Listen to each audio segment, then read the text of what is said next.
We saw how a binomial probability distribution function helps you with finding probabilities associated with a count response, such as the number of successes out of a particular number of trials. However, count responses can arise in other situations that have nothing to do with like success, failure kinds of events. So for example, one could look at the number of credit cards that an individual owns, or the number of arrests for a city per year, the number of people arriving in an airport on a given day, the number of cars stopped at an intersection of streets, or maybe the number of people standing in line at Starbucks waiting to order their coffee. For these kinds of settings, notice we don't have like the number of successes at a particular number of trials. In fact, we don't necessarily have like an upper bound to the number of, we don't have an upper bound to our count. So in these particular situations, we can use a different probability distribution function called a Poisson. This Poisson is actually named after someone, so that's why you see a capital letter there for P. Now, with a Poisson probability distribution, though, we might want to take into other items that affect how the count is actually taken. So, for example, if we go back to that number of arrests in a city, perhaps we want to compare, let's say, cities like Omaha to New York City. Well, New York City, of course, is going to have more arrests simply because that city is much larger than Omaha. And so we would need to somehow take that into account. And we'll talk about ways to do that shortly. And so it's a simple fix. Okay, so let's take a look at the Poisson PDF for random variable y. It's simply f of y is equal to e raised to the negative y power times lambda raised to the y power, all divided by y factorial. And this is for y, which is our count. That could be a 0, could be a 1, could be 2, and there's not necessarily any kind of upper bound with that count. This lambda, that's a Greek letter lambda, has to be greater than 0. It's actually, you can think of it as a population parameter. And eventually at some point we would want to estimate that. Similar to what we saw for pi for a binomial distribution.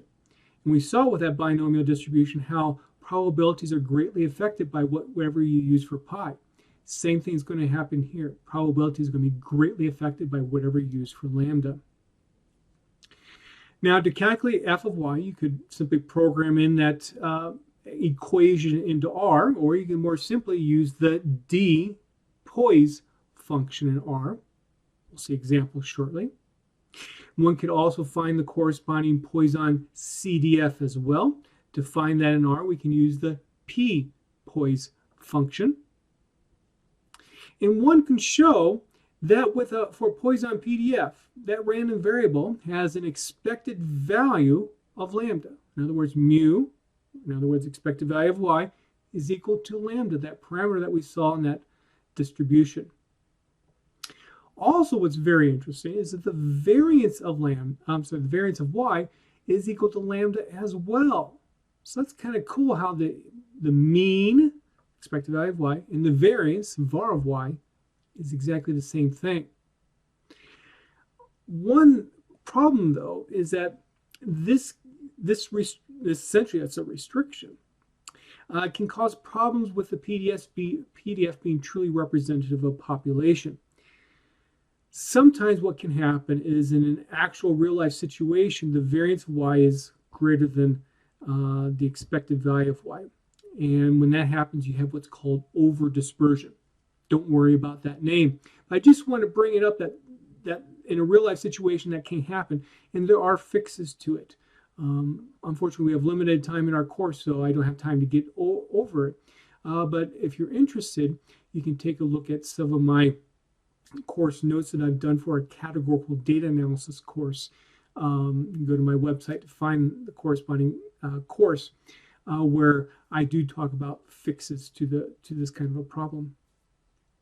Okay, so how would we show that indeed the expected value of y is equal to lambda? Well, we would you can do an application of what we learned for the general, for in general what an expected value is. You take the sum from y equals 0 to infinity, y times f of y. I'm not going to go through the formal proof here. I want you to read this on your own. What this does, it takes advantage of some stuff that we did with the Poisson, with the binomial PDF, where what we try to do is make some stuff inside the sum equal to 1. And also what this proof does, it uses a nice little simplification where back in a calculus class, you learn what the sum of an infinite series represents, you learn what e raised to some power, how that can be represented as the sum of an infinite series. And I make use of that in this particular proof. Instead, what I do want you to make sure that you understand how to do is how you can do this, essentially the proof in Sage. So here's how I go about doing this in Sage. Here's my corresponding Jupyter Notebook document. And so what I'm going to do first of all is declare variables, y, and then I would like to actually type out lambda, but Sage doesn't like it, uses lambda for something else.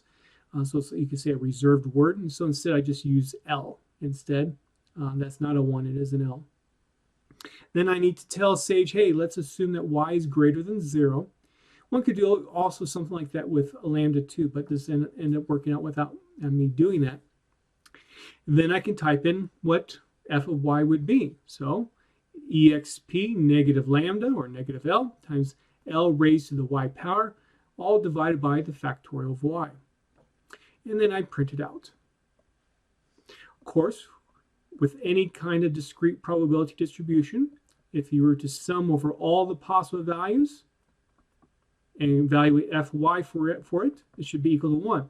And in fact, you can show that in Sage.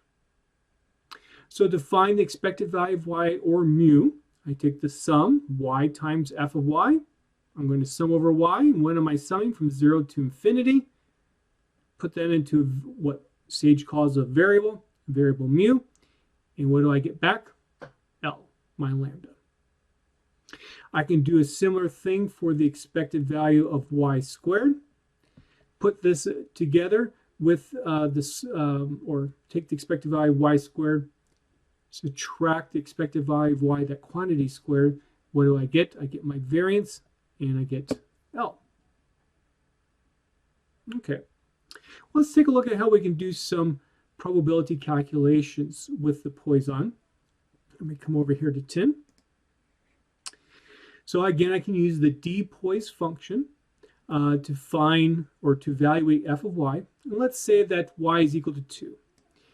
In R, what we call y, R calls x. So I say x equal 2. And they do use lambda for this particular parameter, so lambda equal 3. And if I run that segment of code, we get that the probability that a random variable is equal to 2, that probability is equal to 0.224 when lambda is equal to 3. To do the CDF, I can do Poise. Again, I put in a quantile. In other words, Q equal 2, lambda equal 3. And I can compare that to, if I were just simply to find little f of 0, little f of 1, little f of 2, and add them up, I get my CDF value of 0.423. Okay, let's actually put out all this together in a nice little data frame so I can look at what the PDF and the CDF actually looks like. Again, y doesn't have an upper bound, so I'm just going to chop it off at a value of 20. Because from looking at this already, I know that probabilities of y being greater than 20 are extremely small. So that's why I decided to use 20. So that's going to be my y in my data frame. And then for my f of y, I'm just simply going to round the results from dPoise. Notice what's going to happen here. R is going to return to me 21 different probabilities for y equals 0, for y equal 1, all the way up to y equal 20. And then here's my CDF that's going to be evaluated as well. And here we go. So f of 0 is 0.0498. Little f of 0 is 0.0498. Little f of 1 is 0.1494. Capital F of 1 is 0.991. Where does that come from? It simply sums 0.0498 and 0.1494. Okay, let me get back over here to my notes. Well, let's take a look at a plot of the PDF when for various values of lambda. Okay, so this first plot is for lambda equal 3. How do I do the plot? Please take a look at the corresponding code in the program. And so the height of these red bars represents f of y values. In other words, like the probability y is equal to 0, the probability y is equal to 1, and so on. On the x-axis, of course, I have y-axis f of y. And if lambda is equal to 3, this is what we get. So the probability of having, let's see, that would be 0, 1, 2. F of 2 is approximately, or is 0.224. Okay? And so what we see in this particular plot also is the mean, and also we have the rule of thumb for mu minus 2 times sigma, mu plus 2 times sigma, where if this, well, yeah, mu minus 2 times sigma and mu plus 2 times sigma. Fortunately, I forgot to put a legend on the plot. In the program itself, I do have it set up to do the legend. Now, what we see here is, again, for most probable values of y, somewhere between about 0 and 6, they are within that rule of thumb, corresponding to what we've seen before in many other applications. Also, what we see in this plot is that this Poisson distribution is actually right skewed a little bit there.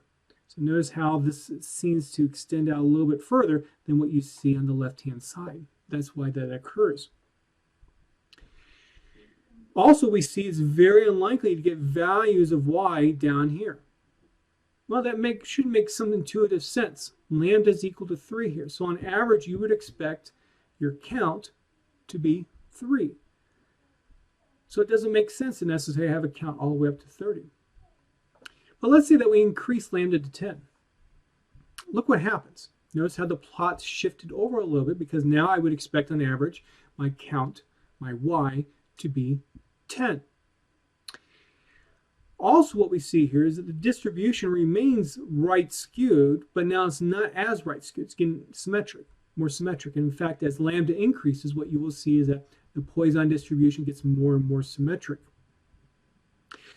Now, some of these values way out here are becoming more likely in comparison to what we had above. And if we do it one more time, let's say lambda equal 20, we can see we're getting even more symmetric. And again, now some of these larger values are more likely, because now what would I expect y to be on average? 20.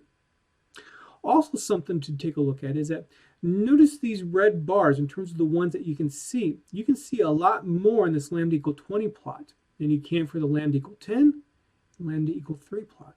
Why? Well, remember again that the variance of y is equal to lambda. So as my lambda is increasing, the likely values of y will be more dispersed, more spread out, and we actually see that in the plot. In fact, you can also see it with respect to that rule of thumb. Take a look at the distance between these blue lines. They increase as lambda increases. Okay. Now, something else that you should see with this plot is that we can see that lambda greatly affects that probability distribution function. And so it's going to be very important to have a good value of lambda if you want to have accurate probabilities to describe a population. We'll see shortly how you could get a good estimate for lambda. Now, back when we were talking about the binomial probability distribution, we talked about how one could simulate samples from a population characterized by the binomial. What I want you to do is do a similar exploration on your own, but now using the R-Poise function for the Poisson distribution. Do similar comparisons, like what we did with the binomial, but now with the Poisson. So please make sure you do that, and of course, set a seed so you can reproduce your results. Okay, so let's spend most of the rest of the time here talking about an example. This deals with the number of cars stopped at an intersection of two streets. In particular, this is at 33rd and Holdred Streets in Lincoln, Nebraska. And what I'm interested in is that there's a stoplight right here.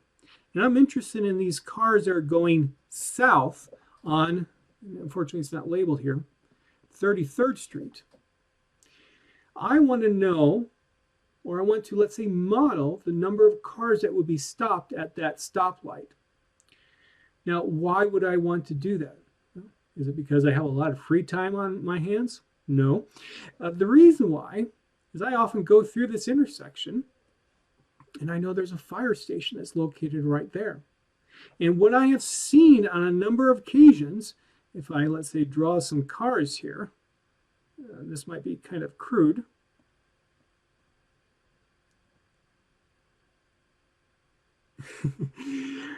As the cars back up, they can actually back up in front of the driveway for the fire station, which would prevent a fire engine to get out of the driveway. So here's an actual picture of that intersection. So here's the fire station. The lights are down here, okay? And again, what I've seen is I've seen cars backed up on this intersection that blocks that driveway. And that could cause a big problem in case there's an emergency and that fire truck needs to get out. Now note that there is a sign here. I know it's hard to see, but it does say do not block driveway. But the problem that cars face as they're going south on 33rd Street is that there's this tree here that kind of blocks people from being able to see that sign until it's like too late and they can't stop in time to make sure that they don't block that driveway. Okay, so what I did was I took a sample of 40 consecutive stoplight cycles on a particular day and recorded the number of cars that were stopped at that stoplight. Now do note that with each stoplight cycle, the cars that were at the red light were able to get through the intersection once the green light was came about. So there wasn't any car that would have to be stopped there for more than one stoplight cycle. Why is that important? Well, what that says to me is that if I let y be a random variable to represent the number of cars that stop there, and let's say the first time I record, where I look at the intersection, I have a y1, next time y2, next time y3. All those y's are going to be independent of one another. Okay. So what I like to determine is a Poisson PDF really appropriate for this sample that I took? And I guess, I'm sorry, I should actually show you what the sample looks like. Okay, so the corresponding data is in a file called stoplight.csv. That is a comma delimited file that's available on my course website. And I'm going to read in the data. Let's look at the first few observations. So for the first stoplight cycle, there were 4 vehicles that stopped at the red light. Next time, there were 6, and so on. And again, what I like to do is look at, well, can a Poisson probability distribution characterize what's happening at this stoplight? And so what we know with the Poisson is that the expected value of y, mu, is equal to lambda. We know that the variance of y is also equal to lambda, or sigma squared. And so the variance is equal to the mean, or the expected value of y, however you want to say it. So what I would hope then is that in my sample, I would have the mean and the variance of these 40 sample values to be approximately the same. And in fact, I do.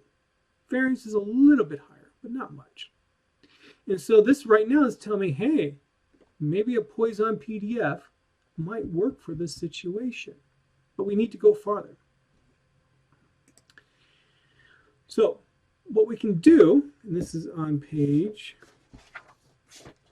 11 now, how about we find the counts for all the corresponding possible values of y that were actually observed. And so what we see here is that there were no cars stopped at the stoplight. 5 times there was 1 car stopped at the stoplight. 7 times there were 2 cars stopped at the stoplight. And so what I would like to do now is also, so it gives me a frequency distribution. What I can also do is find then the relative frequency distribution too. So for example, I look at rel.freq, or rel.frequency. In my sample, 2.5%, 1 divided by 40 of the times there was 0 cars there. 20% of the time there were 4 cars there. And what I like to do is be able to compare those relative frequencies to what a Poisson distribution would give me. But I still need to somehow pick what lambda should be. Okay. Well, what should I do? Well, I know the expected value of y, what I would expect y to be on average in the population. That would be equal to what we call lambda. How about we just simply use then the sample mean, which is meant to estimate the population mean. Suppose I use that as the estimate of lambda, so that now I can calculate the corresponding f of y values for my Poisson distribution, where lambda uses that sample mean. And so that's what I did for y equals 0 to 15. And so here are my corresponding probabilities. Let's put all this nicely together in a data frame so we can take a look at it better. And so what we see when y was equal to 0, using my Poisson distribution where I use the sample mean as my lambda, I get 0.02. My relative frequency for what I actually observed was 0.025. Hey, that's pretty close. When y was 1, the probability for my Poisson is 0.08. Relative frequency 0.125. So it's a little bit higher. When y is equal to 2, I get for my Poisson about 0.16. Relative frequency 0.175. Kind of close. And we could keep on going throughout. And what we're going to see is that we do have some agreement. It's not perfect. Definitely it's not perfect. But we have to remember we only have a sample size of 40 to begin with. And at least from what I see from here is that it makes me curious to at least want to take a larger sample size to see if the Poisson distribution can describe the situation well. Given the information I have here, I would be okay with using the Poisson distribution. And here's a plot to help demonstrate that. So we have number of vehicles on my x-axis. We have probability on the y-axis. You can think of it as based upon the Poisson distribution or the relative frequency. And so the black line is going to be the Poisson. The red line is going to be what I observed from my sample. And so if you remember when we had y equals 0, the Poisson gave us 0.0208. So right here. And then the observed was 0.025. We saw that close agreement. And overall, it looks pretty good, except for, let's say, y equal 3. But again, I only have a sample size of 40, and so that's why I'm not too worried about that. Again, it would be nice if I had a larger sample size to compare with. But, you know, I think I ended up spending about 40 minutes just outside, standing at this street corner, counting the number of cars. And after about 40 minutes, I thought people were kind of thinking I was kind of strange doing that, so I ended up cutting off my sample after 40 minutes. Anyway, how did I actually draw this plot here? It took a little bit more than what you expect because obviously I'm plotting two different things at the same time. So let's real briefly talk about how I did the plot. So I used the plot function as we've done many times before. On my x-axis, I want all my values of y. And so, but I want to make sure I have room to plot something else too. So I'm going to just move it down by 0.1 for each value of y. I'm going to plot on my y-axis the corresponding probabilities from the Poisson. And then I'm going to use this type equal h option that we've seen before to draw a line from the y-axis equal to 0 up high to wherever my y value is. Then I'm going to do some other labeling there. And then also I'm going to prevent the x-axis actual numerical values from being plotted. So I'm going to put x8xt equal n for no. And so we can do that part there. And I can show you the plot. It was just so I just did that so I can make the plot look a little bit nicer. So this is what I end up getting here. Notice there's no values on my y-axis. I'm sorry, x-axis. I can put the values there. I can mark them down specifically by using a function called axis. Side equal 1 is your usual x-axis. Where do I want to mark the values? From 0 to 15. So let me go ahead and do that. And there we go. Okay. Now I also want to plot the relative frequencies that we saw. So to do that, I'm going to use a function called lines. The x-axis values are going to be my y values, but now I'm going to move them over a little bit to the right by 0.1. On my y-axis, I'm going to put these relative frequencies. And again, type equal h. Let me go ahead and do that. And so that's how I got everything nicely side by side. There's a few other things that you can do to make this plot look nicer, such as put a horizontal line at y equals 0, in terms of the y-axis, that is, and also to put a legend on the plot. And you can see that code on your own. So if the Poisson PDF was appropriate, and it seems like it's okay, what could it be used for? Well, for example, what one could do is find the probability that that fire station is going to be blocked by a car. How does one do that? Well, based upon the measurements that I made, if you have 8 or more cars in that intersection or at that stoplight, that driveway for that fire station will be at least partially blocked. And we can see, if I draw a line here, that indeed this can happen. It's infrequent, but it can happen. And I will tell you that I took this, I collected this data at a particular time of the day when the traffic wasn't too bad. But during rush hour, you can imagine that there's going to be a different lambda that's going to characterize this better, or a different lambda that will that will characterize that particular situation. And indeed, that lambda will be higher, and the probability that the driveway will be blocked will be higher. So this then gets us into a nice discussion of, okay, I can use this probability distribution for essentially one lambda at a time. Suppose, though, I have a situation where, let's say in the morning, I would have a different lambda than I would have in the afternoon, than I would have at night. How could you account for that? Well, similar to what we saw with the binomial probability distribution, what I can do is make lambda a function of other information, such as the time of the day.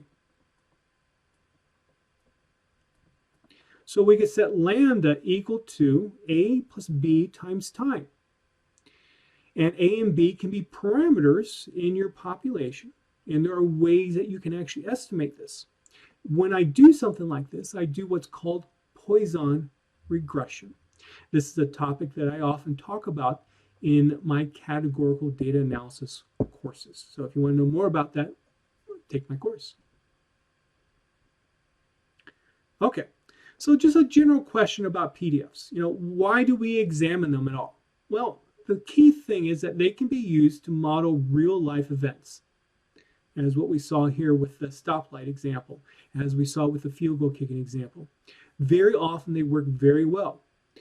But you got to realize that they won't work perfect. Instead, they can be very, very good approximations to reality. And with that approximation to the reality, one can make statements, judgments, similar to what I did about the fire station and in many other kinds of situations, as we will see in other places in our course. Now, what if the data that we collect are over different time points or have different unit sizes? So, for example, if you remember at the very beginning, we talked about an airport example, the number of people in an airport. And if I collected data, let's say, for a 1 hour period of time, and then I went out and collected some other data for, let's say, a 2 hour period of time, well, the number of people that are, let's say, at an airport, or let's say maybe arriving at an airport, would be probably higher for that 2 hour period of time than for that 1 hour, just because of the sampling frame that you have there. And so because of that, you might want to somehow take that into account. And the way to do that is, instead of just, let's say, working with lambda as that parameter in that Poisson distribution, instead work with t times lambda, where this t is some kind of time measurement or some kind of unit measurement. And that will help you account for the different sampling time periods. So with that, then, that ends the discussion of the Poisson probability distribution.